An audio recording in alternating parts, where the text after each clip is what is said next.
Welcome back to At Home in Dublin with Ricky Porter. This is an installment for Father's Day, and we interviewed Jack Walker, a father here in Dublin. And today I have another father, citizen of Dublin. You've met him before when we spoke to him regarding his Vietnam experience. Many of you appreciated that show. He was in My Lai. We might touch on that a little bit. 2018 is the 50th anniversary of that My Lai Vietnam experience. But today is just a relaxed opportunity to welcome back Kenneth Hodges. Thank you. I'm glad to be back. Good to see you, Kenneth. Thank you. How are you doing? I'm doing well. Good. How's the family? Family's doing well. All Good, the kids good. and wife and all are well. Ron wanted to do a program on Father's Day, and I thought of you, and let me tell you why I thought of you. I thought of you because you've always spoken so admirably of your children, and particularly your daughter, and even the children that you reared, but not your biological children, but you speak of them with affection as if they came from your own seed. I've always admired that about you. How many children do you have? I fathered 3 children, but I claimed 5. You claim 5. And those 2 that I claimed early in our relationship, I think even before the I do's were said, my wife at that time said, "You can have these. Those are your children." And they were just boys. They weren't bad boys or necessarily exceptionally good boys. They were just boys. But I taught them things that my mother taught me, at least my mother and my father taught me. But Mom did, I think I learned most of it from my mother and how to act and how to conduct myself. Not that I always did it, but I learned it from her. So I tried to teach that to them. She'd always say, don't be a burden on people. So you need to learn how to do things for yourself. So you got that from your mother? I got that from my mother. And you taught that to your children? I taught that to them. I taught them how to cook, how to clean house, how to wash clothes, how to sort them, how to iron even for that matter. How to, afros were in style that time, so I taught them how to wash their hair and prepare it and use a warm ironing, straightening comb. After the hair was dry, you put a little oil on it and you lift it out. And you'd have a nice, big, beautiful afro. And they both had big, beautiful afros. And my youngest son, when he got ready to shower that night, he washed his hair and he wondered, "Daddy, what happened to my hair?" I said, "It got wet." He said, "Yeah, but what happened to my hair?" So I had to explain to him what happened to his hair. Right. So you have 5 children? 5 children. How many boys? 3 boys. 3 boys and 2 girls. Right. My oldest of all of them is Thomas, and he's a minister here. Yeah. He was just appointed pastor of Holly Grove Baptist Church, Holly Grove Church, excuse me. And the second one is Robert. He's a nurse. He works at the cancer center, and he loves to cook. He took out a lot after me. He loves to cook. He loves to eat also. Right. And the next oldest is Kenesha. She's out in Arizona. Yes. She's a personal assistant, and she's in the business. The next daughter is Julie Christie. She's a school teacher. She teaches up in Covington. And my youngest son is Kenneth Jr., and he's a cook, or he's a chef. I'm supposed to say he's a chef. Well, he is a chef. But he is a chef. I've met Kenneth Jr. Yes, he is fine young man. A lot of it he has taught himself how to do. He's prepared dishes, Peking duck and Cuban sandwiches, and he can do the whole gamut from. What has one been your culture to greatest challenge as a father? Trying to assure that I instilled some values into them that will carry them through life. How to conduct themselves when they're out in the public. How to treat other people, especially treat women. I pride myself in that, and I think I do a good job of respecting women and treating them with respect.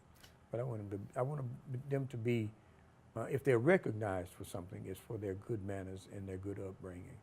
And for the most part, every one of them seem to have those qualities. They all, unfortunately, some would say, but I say fortunately, they all have my personality.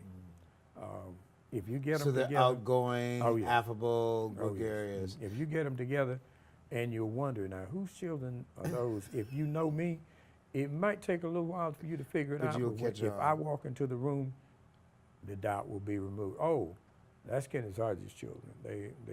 And I don't know whether it's a curse or a blessing. Some say it's a curse. I think it's a blessing. I am mixed. I have mixed feelings on that. So one of your greatest challenges has been to pass on your values, how they are to conduct themselves in terms of decorum, and particularly when it comes to being a male relating to women. But what has been one of your great delights, your great joys of being a father? One of my greatest joys are seeing my children achieve some of their dreams or achieving some things that they have worked for. So their success has been joy for you. It's been a joy for me. Wow. To see my son. Now, I want to capture that. One of your great joys as a father has been to see the success of your children. Yes. And I mean, some people might not measure it as such a great success, but seeing where they have come from and what they have been through. We all have struggles, but seeing them overcome those situations and continue to rise, they don't let it hold them back. They don't hold their heads in shame, but they continue to move forward. And they continue to achieve and aspire to do even better things.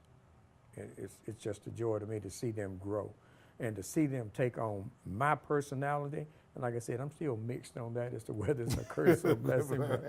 But when we get together, it's a fun time. We all laugh, joke, and we have fun. Well, I've experienced that. A few years ago, I was at one of your family affairs. It was on the 4th of July. Right. I think I had a friend visiting from California. I think I Right. may have brought 2 friends. Mm-hmm. And it was a wonderful affair Oh, out in the East Dublin Buckeye plantation that your family has out there. It was really a great affair, Well, and I'm glad they you enjoyed it. welcomed us. It was just a loving, beautiful experience.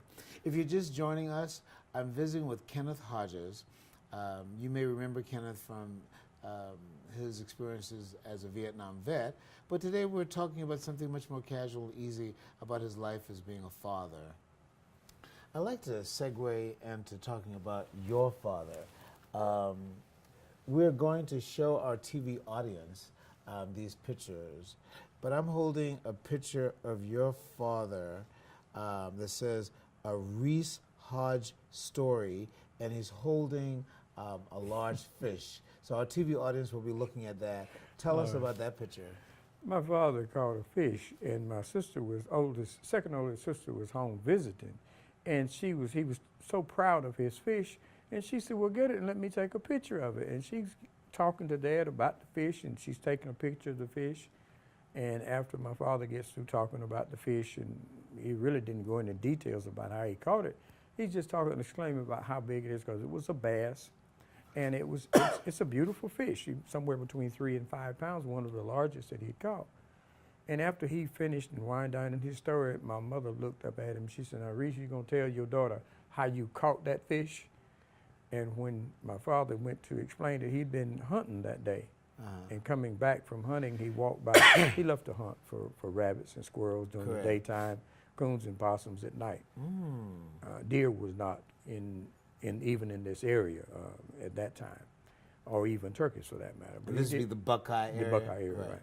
But he got to talking. He just come back from hunting, and he didn't have anything with him when he walked by the pond. There was a pond on the place, and it was about 3 to 5 acres in size.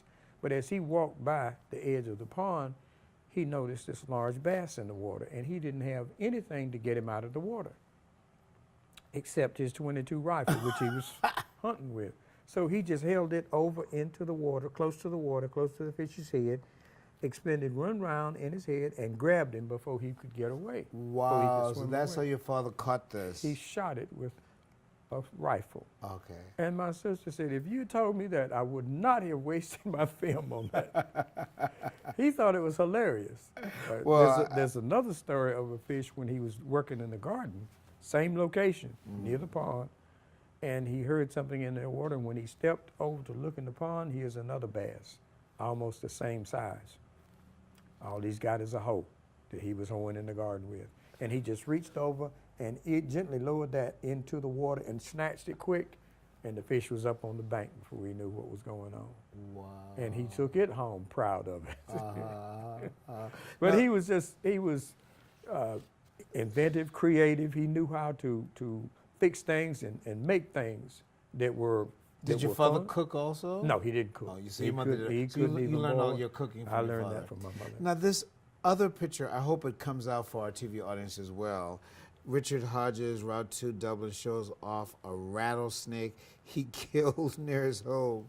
And that one appeared in the Dublin Courier. And Oh, that's it appeared in the Dublin Courier. And that was given to him as a courtesy by The Chrysler rattler Lawrence contained Floyd. 15 rattles and was 5 feet 9 inches long. Photo by Greg Mims. So, how'd you? He just saw the rattlesnake was just come. What's the story? The rattlesnake was in the yard, and Dad was working in the yard, and only thing he had in his hands was a hoe. So he killed the snake with the hoe that he was holding in his hand. But who called the newspaper? I think it was I don't know who called him. I know it wasn't Daddy that called him. I think it was my mother that called him. Right. And they wanted, when they heard about it, they wanted a picture of it. You Called called your her, yeah. father Daddy. Oh yeah, I call him Dad. Fish eyes. He loved mullet fish. Another one of my names for him was Mullet, and I always had a humor. His name for me was Uncle Bud. I don't know where that came from, but that was his nickname. for me. What do your children call you? They call me Daddy, They call you Daddy. among a few other choice words sometimes when I'm not present. We're visiting with Kenneth Hodges.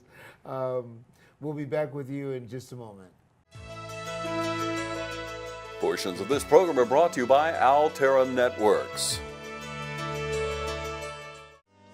Badcock Home Furniture and More is your home store, where you'll find great savings on new living room sets, sofas, love seats, recliners, and more. Badcock Home Furniture and More has great savings every day on bedding and bedroom sets. Shop Badcock Home Furniture and More for a great selection of dining room sets. And save every day on electronics and appliances at Badcock Home Furniture and More, 1927 Highway 441 South in Dublin. Call 275-3144 for more information, or stop by and see Wendy and Tim Sumner or any of their friendly staff today at Badcock and More Home Furniture Store, where no credit is ever refused. Welcome back to At Home in Dublin with Ricky Porter. If you're just joining us, I'm visiting with Kenneth Hodges, a very good friend of mine and a person that you have met before on this television program. Welcome back, Kenneth. Thank you. It was really enjoyable to speak to you about your children, but even more so about your father.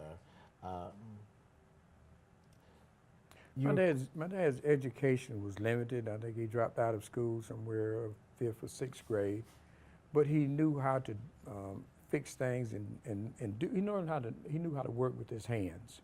He had a good mind, sharp mind, and he could catch on to anything. He did construction work in the off season, but his main job was farming. When he did construction work, the foreman or the supervisor would ask, Reese, do you know how to do so-and-so? He said, well, if you show me, he said, the next time I'll know.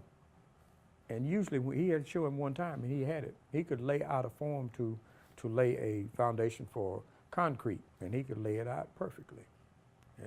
So you just had a natural gift He had a with natural construction, gift for working with his construction work, hand. yes, and for farming and other And for things. farming, and he was Right. hunting. Right. So what are things in your life today that you still do or think or act that you've learned from your father?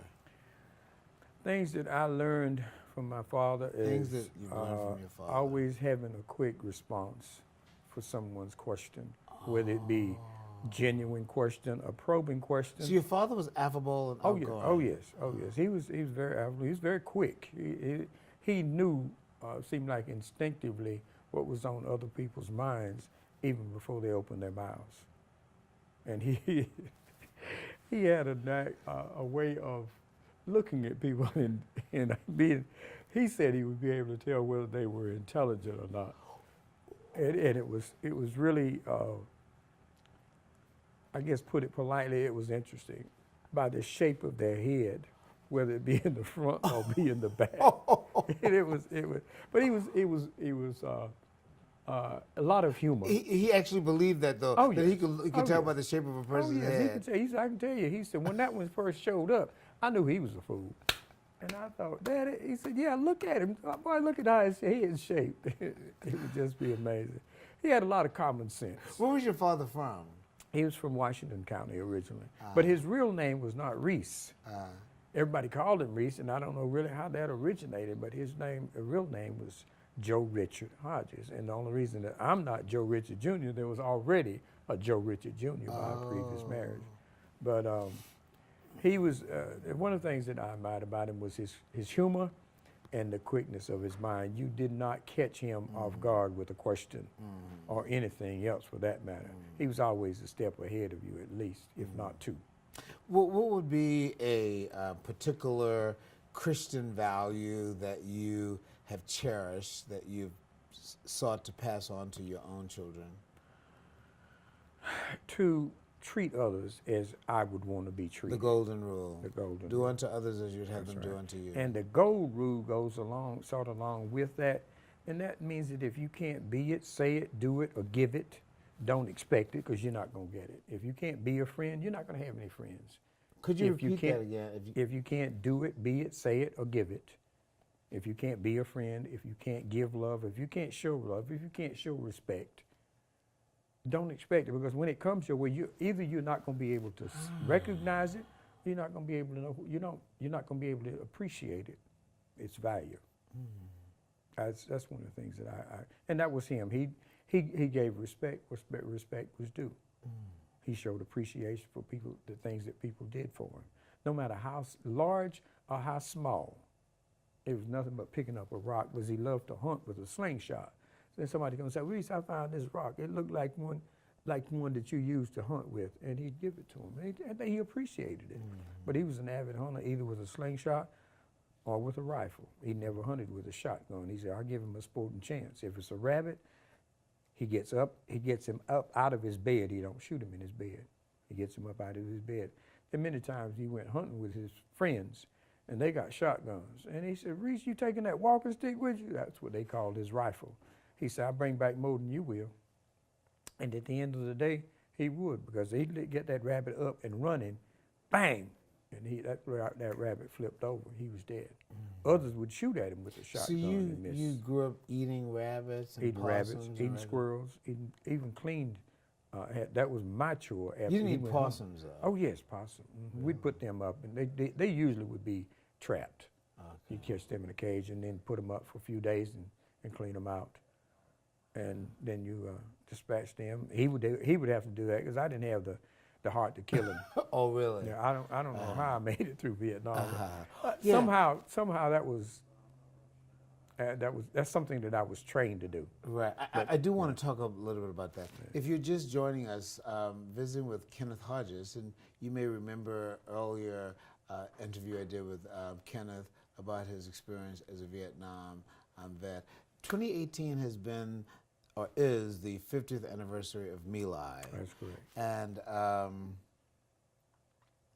you didn't have your children before you went to Vietnam. I didn't have any children. No. Right. So fatherhood came after Vietnam. Came after Vietnam.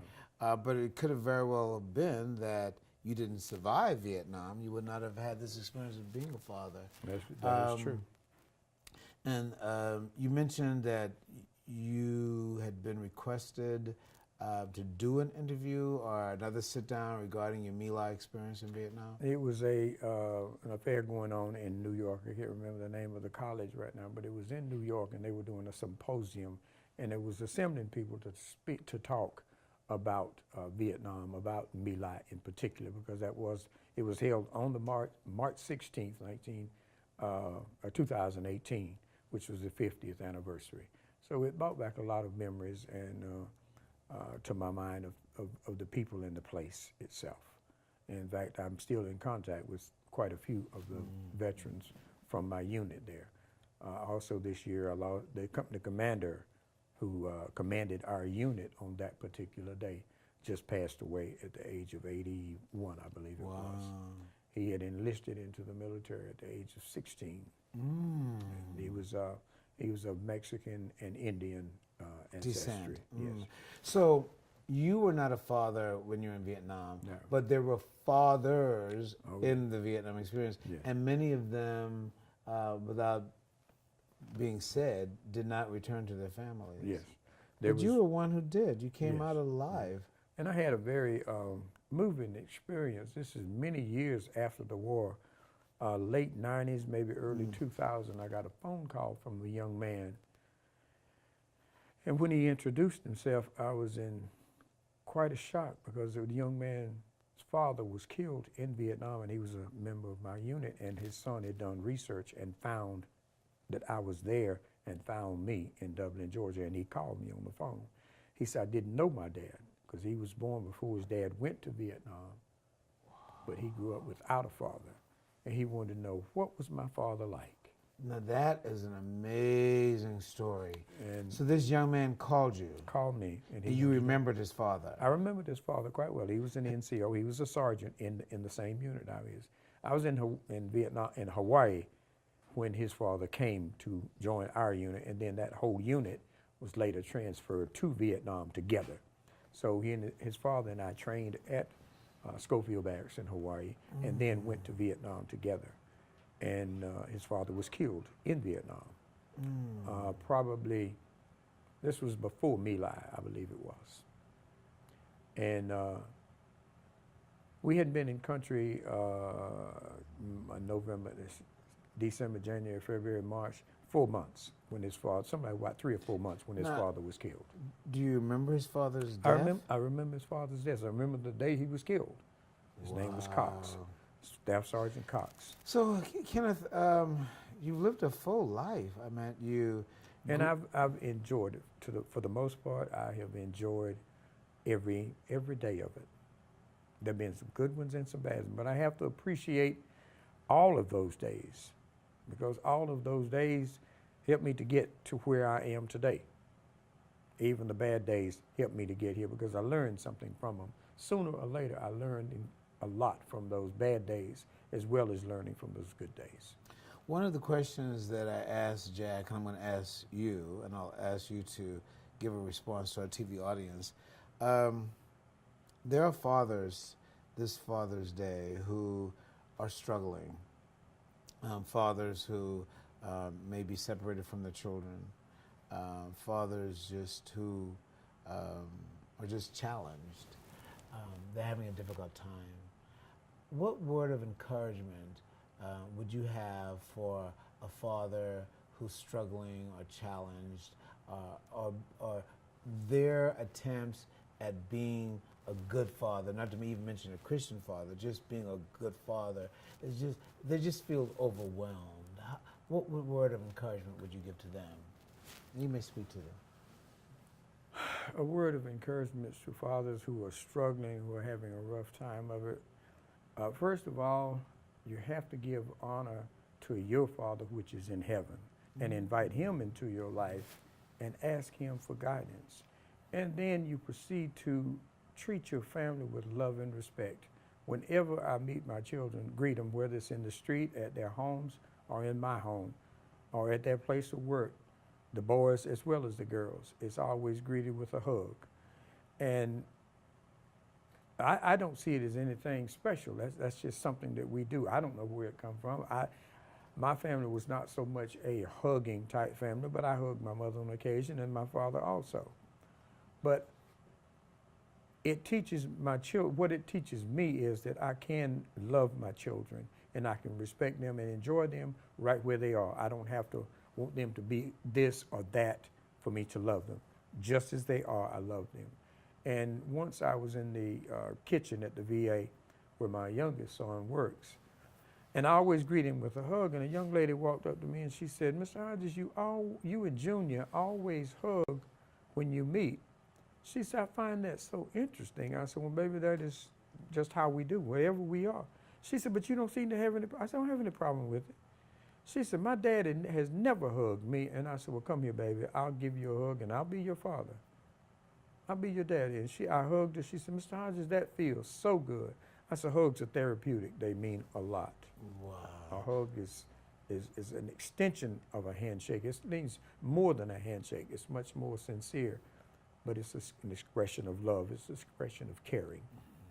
That's what it means. That's very beautifully said. I know your sister, who's a writer, but you have spoken like a writer. You would say to a challenging father, first and foremost, to respect your Heavenly Father. And you would encourage a struggling father to hug their children. But what if they can't hug their children? What if they're incarcerated and they can't be around their children? Think of them often and pray for it, and work toward that day when you can get back to where you're in a position where you can love them. You can show them some love. With God, I've realized through my life, we'll be 73 years old on the 14th of this month. Wow. And I have always known that God existed, that God is real, and that God does work and perform miracles. And sitting in front of you today I'm a product of that miracle. A miracle in just being here, just being alive. Notwithstanding 2 tours in Vietnam, and a whole bunch of years of doing crazy and stupid things. But God has brought me through it all. And through all of that experience, I've learned and grown to have a closer relationship with Him. And I know that wherever I go, He's with me. It's just like my mother. I feel her presence every day, just like I feel God's presence. I was closer probably to my mother than my father, but I loved both of them. But I spent more time with my mother. I went to school, rode to school. Your mother with was her. a school teacher. School teacher. I rode to school with her. She was my first grade school teacher. In the end, ended up I was driving her to school because we lived on dirt roads. So before I got my license, I'd drive the dirt roads and then get out when we got to the paved road and give it over to her because I had no driver's license. But those growing up years meant a lot to me. And my father, like I said, my father taught me a lot. He taught me how to drive. He taught me how to treat people, how to look people in the eye when I'm talking to them and let them know what I want and what I'm about. I look in and I tell my children that if you're going in looking for a job, it is going to be awfully hard for that man to say no if he has anything for you to do. When you walk in, you say, my name is Kenneth Hodges and I'm looking for a job. Do you have anything available? And look him in his eye. He's going to be hard pressed if he got anything that he thinks you can do. That's a wonderful word of advice. And I have seen it happen. The man said, well, we're not hiring now. He said, but you send that man over. I was talking to the employment specialist at the state employment office. And when he talked and I went to see that man, he said, yeah, we're gonna make a job for you. We're gonna find a job for you. I said, well, I'm just gonna be here temporarily because I'm going to the VA as soon as they tell me that they got an opening for me. I got a job application in there. He said, well, come on in. He said, I hope you maybe change your mind once you come and stay with us for a while. When the VA called, I bid him farewell, and he said, well, you always got a job. You can come back here whenever you want to. Wow. But that to me shows me the power of God and goes back to what my father told me. Look the man in the eye and tell him what you want. Tell him what you need. But Good. you've already done the groundwork because you talked it over with your Heavenly Father before going to Him. That's not something I've always done, but I have learned over the years. It works. Very good. It works. Thank you for joining us for this segment of At Home in Dublin with Ricky Porter. we've been visiting with Kenneth Hodges. I wish you a happy Father's Day, Kenneth. Thank you. Thank you very much. Thank you for joining us.